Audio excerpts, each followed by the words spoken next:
If you're like me or any other content creator or card collector, you have seen countless people complaining about the prices of cards and how they're getting out of control.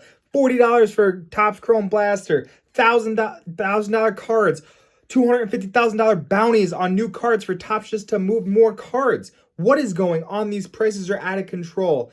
Card Craze Central, welcome in. You know we got a banger for you in this one, guys. Today you saw the title, the thumbnail. We're going to go over the milestones in sports card history so you know how we got from way back in the day for cards being pennies on the dollar to now $1,000 cards and everything in between. So if you enjoy this content, help support this channel, click that subscribe button, hit the like button, and make sure you share it to all your friends. It really helps us out, and I appreciate each and every one of you. And for those of you returning, I most certainly appreciate all of your support. If you're new to the channel, it's a great community.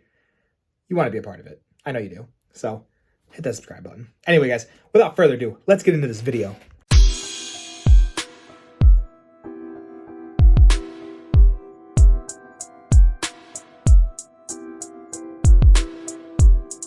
So where did this all start? We're going way back to, there's really four, I guess, eras that we need to talk about today. So this first era is the pre-war history. And this is way back in the day. I'm talking way back. So unlike card collecting today, pre-war cards were often packaged with various items. So where today you go and you spend $20 or $30 on a pack, no. Back then, they were they weren't the main attraction. For instance, many cards were packaged with cigarettes, candy, publications, or food-related items. I mean, even up until the 80s, you were still getting bubble gum with your cards. I remember my parents and talking about how, yeah, I used to buy baseball packs just to get the gum inside. It's just wild. Completely different from today. And while not always the case, many pre-war cards were also much smaller. So when you think of this, think of like the crazy expensive Huis Wagner card. It's legendary that if you're new to collecting, you're gonna see this card. If you have been in the hobby for a while, you know exactly what card I'm talking about. And since they are so old, they tend to be honestly the most valuable. I mean, I think with anything else, the older it is and the best condition it is, the more expensive it's gonna get. So the one thing that has definitely kept up with the times is the price just keeps going up. So I don't know the exact value of that Huis Wagner, but I know it's up in the millions. I'm pretty sure anyway. It'll be on the screen if I'm wrong. But and especially if you can find these cards in great condition. And really this pre-war era is typically anything before like 1941-ish is really where most of this stuff is you're gonna find most of the stuff. But again, a lot of the times these pre-war history cards, not a lot of people collect them. Not a lot of people know about them because they are so hard to find. But if you get your hands on them, let me know because that'd be awesome to get. Anyway, so that is the pre-war history. Next, we'll jump into the vintage. This is probably the most commonly one today that everybody talks about. A lot of people know a lot about the vintage, but I'm going to do this a little different just to make it easier, especially if you are a new collector or you're new to the cards, especially sports cards. This will make a little more sense. At least it did for me.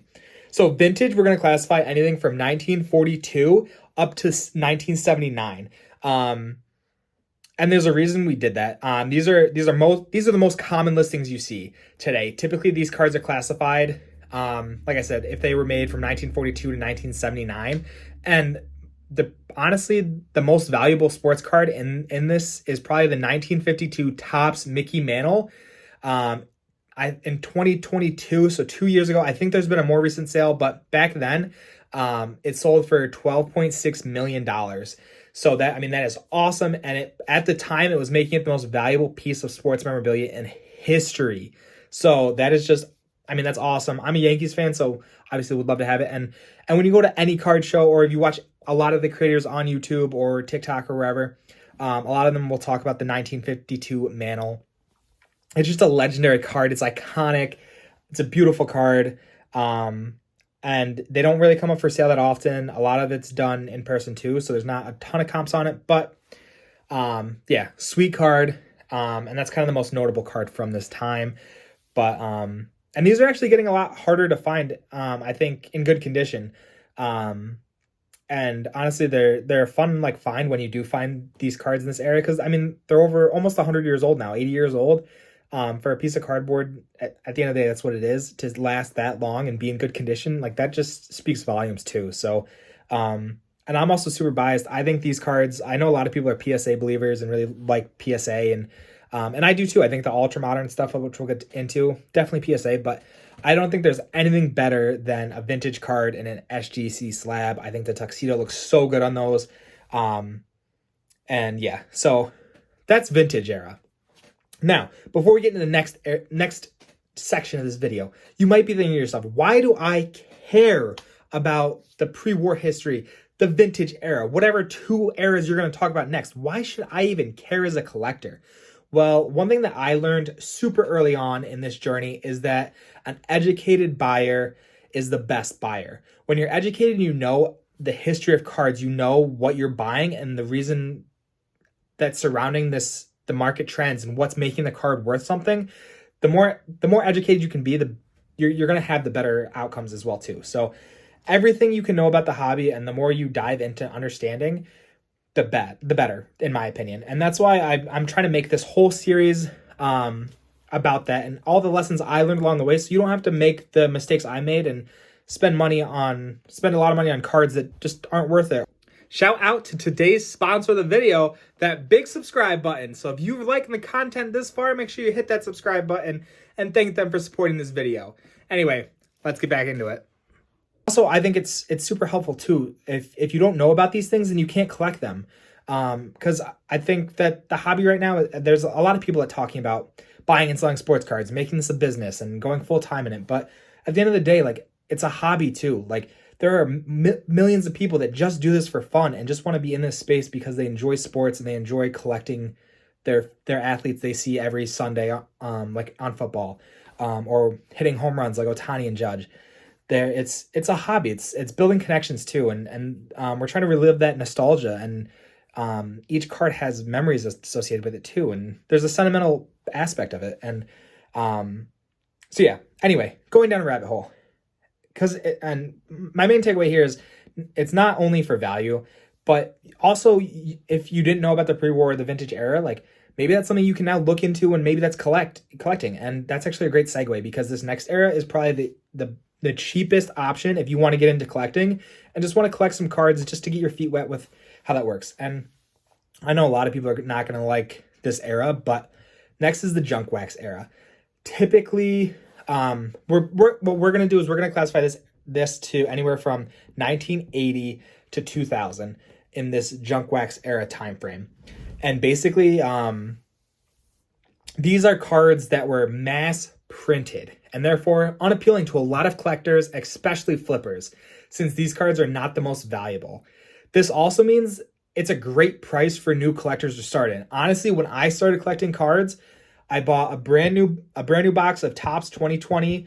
Topps, I think it was just regular Topps. A Topps 2020 blaster box.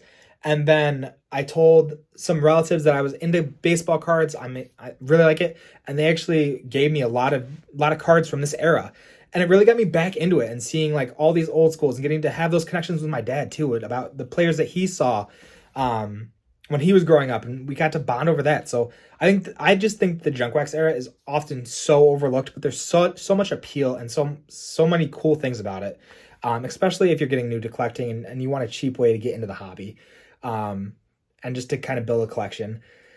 The junk wax era, which again, like, collectors generally consider to have taken place in the late 1980s, early 1990s, was a time when factories flooded the market with a large number of sports cards to keep up with their popularity. So we're coming off the vintage era, and sports cards were really, coming back. There was a lot of cool things happening in the sports world during this time as well too.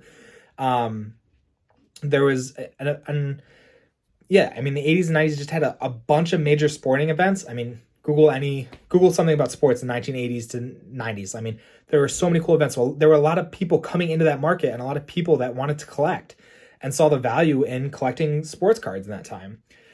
So again, trying to keep up with their popularity. That's why they mass produced. This led to a supply and demand imbalance, going back to like economics and all of that cool stuff. As a result, most cards and boxes from the junk wax era are worth much less than similar cards released earlier in the 80s. So it's just so interesting to see, like, even 5 years prior, those cards were probably more valuable than the cards that were put in 5 years later, just because they were so mass produced. And I think if you're watching the news recently with Topps too, I mean, they're trying to combat this with the one-on-ones and doing like the LeBron Curry Durant 101 card. You have people putting bounties on it for $250,000 now. To kind of offset that like imbalance of just base cards. And that's where you come into like the refractors and parallels and cracked ice and all of these other cool things that this really influenced the modern era, I feel anyway, and how cards are produced now. So anyway, that is a great segue into modern baseball cards. That's where we're at now. And I mean, I know there is definitely some people will argue that the modern era is also like kind of split into two. You have modern and then you have ultra modern. So I classified all into one, but what a lot of people say is that modern cards is kind of that like 2000s to like 2010, 2015 era. And then you have ultra modern, which is like, I guess anything 2020 and beyond is kind of ultra modern. It's super new is kind of how you can think of it. But I classify all of them as just modern just because a lot of them are still current players too. So that's why I do it. But anything that has been made in this century is what I consider modern cards. If you go into the store and pick up a pack of cards, these are the cards you would see. Like I said, there's also ultra modern, which is just the newest and the newest cards.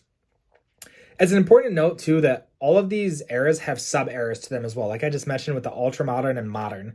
And again, this video is to provide just a base level education so you can get started. But as mentioned before, the best buyer is an educated buyer.